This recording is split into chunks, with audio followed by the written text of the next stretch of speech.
The Lusitanian War and Viriathic War. Lusitania was probably the area of the peninsula that resisted the Roman invasions for the longest time. Until the year 155 BC, the Lusitanian chief Punicius made raids into the part of Lusitania controlled by Rome, ending with the 20-year peace made by the former praetor Sempronius Gratius.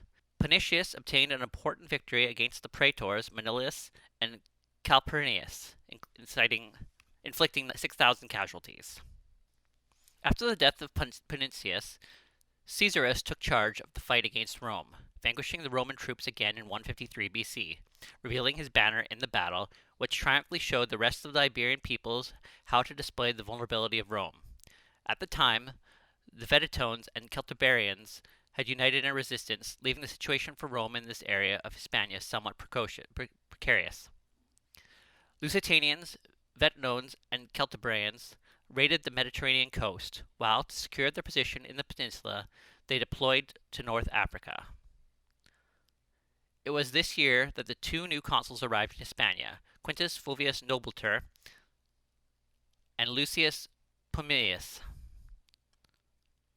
The urgency of restoring dominion over Hispania made the two consuls enter into battle within 2.5 months. The Lusitanians sent to Africa were defeated by Ocael by Mummius, who forced them to accept a peace treaty. For this part, the consuls Servius Sulpicius Galba made a peace treaty with the three of the Lusitanian tribes, and then, pretending to be a friend, killed the youth and sold the rest of the people to Gaul.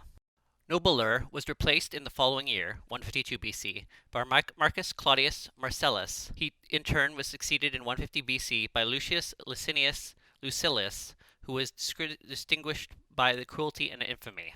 In 147 BC, a new Lusitanian leader named Viriathus rebelled against the Roman forces. He had fled from Servius Sulpicius Galba 3 years earlier, and reuniting with the Lusitanian tribes again, Viriathus began a guerrilla war that fiercely struck the enemy without giving open battle.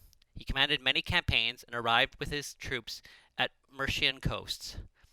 His numerous victories and the humiliation he inflicted upon the Romans made him worthy of the permanent place he holds in Portuguese and Spanish memory as a revered hero who fought without respite.